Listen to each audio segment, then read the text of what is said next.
بسم اللہ الرحمن الرحیم۔ حضور اکرم صلی اللہ علیہ وسلم کا ارشاد ہے، بے شک آدمی البتہ محروم کر دیا جاتا ہے کسی رزق سے، بے شک آدمی البتہ محروم کر دیا جاتا ہے رزق سے، اس گناہ کی وجہ سے جو وہ کرتا ہے۔ پھر سنو، آپ صلی اللہ علیہ وسلم نے فرمایا کہ بے شک آدمی البتہ محروم کر دیا جاتا ہے۔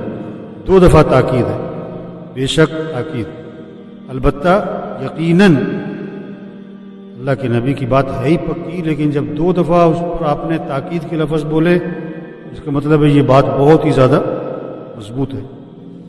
آپ نے کہ بے شک آدمی البتہ محروم کر دیا جاتا ہے اس رزق کی وجہ سے، اس گناہ کی وجہ سے جو وہ کرتا ہے۔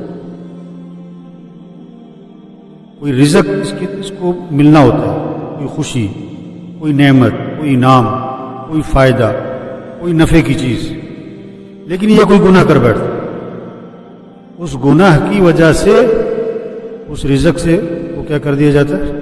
محروم کر دیا۔ جیسے باپ نے نیت کی کہ بیٹے کو میں یہ چیز دوں گا، اس کے بعد بیٹے کی کوئی غلطی باپ کے سامنے آ گئی، اس نے کہا نہیں دینا، ہوتا ہے کہ نہیں ہوتا؟ کسی کمپنی میں ایک آدمی ملازمت کرتا ہے، کمپنی والوں نے اس کی ترقی کا سوچا ہوتا ہے، لیکن اس کی کوئی غلطی پکڑی جاتی ہے، اس کی ترقی پھر کیا ہوتی ہے؟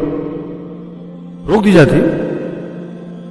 تو اللہ کی طرف سے کوئی فائدہ کسی کو ملنا ہوتا ہے، کوئی نفع، کوئی خوشی، کوئی اس کا مسئلہ پھنسا ہوا تھا وہ حل ہو رہا ہوتا ہے، لیکن یہ کوئی گناہ کرتا ہے، اس گناہ کی وجہ سے اس نعمت سے کیا کر دیا جاتا ہے؟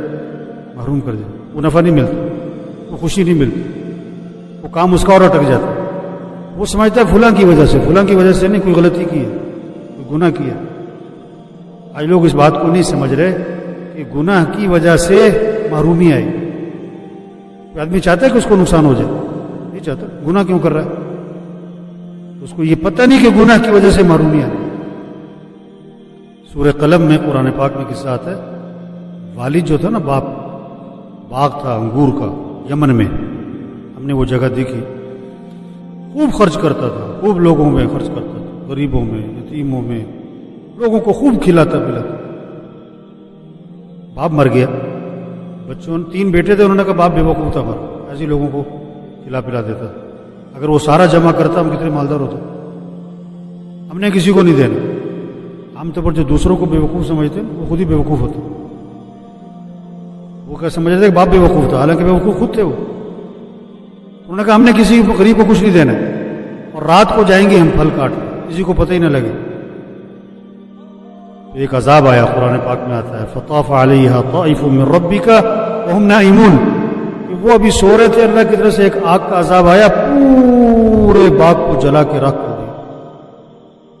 جب وہاں پہنچے تو انہیں باغ نظر ہی نہیں آیا، وہ سمجھے راستہ بھول گئے، دائیں بائیں ہو کے دیکھا، انہوں نے کہا نہیں راستہ نہیں بھولے، اللہ کا عذاب آیا۔ ایک گناہ کا ارادہ کیا ہے اور اللہ کا عذاب آ گیا، پورے باغ سے محروم ہو۔ تو دیکھو یہ بات سب کو سمجھانی ہے، یہ بات سب کو، یہ گناہ کی وجہ سے کیا ہوگا؟ بولو، رزق سے محرومی ہوگی، نفع سے محرومی ہوگی، خوشی سے محرومی ہوگی، کوئی نقصان ہو جائے۔ آدمی نہیں چاہتا نقصان ہو، لیکن گناہ سے نقصان ہوگا یہ اس کی سمجھ نہیں ہے۔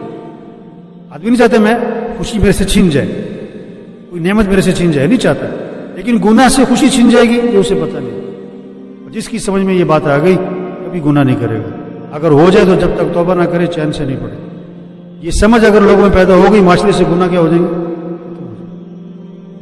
یہ بات دوسروں کو سمجھانی ہے، ٹھیک ہے نا جی؟ الحمدللہ۔ بہترین صدقہ جاریہ حاصل کرنے کے لیے اس ویڈیو کو شیئر کرنا مت بھولیں۔ جزاک اللہ۔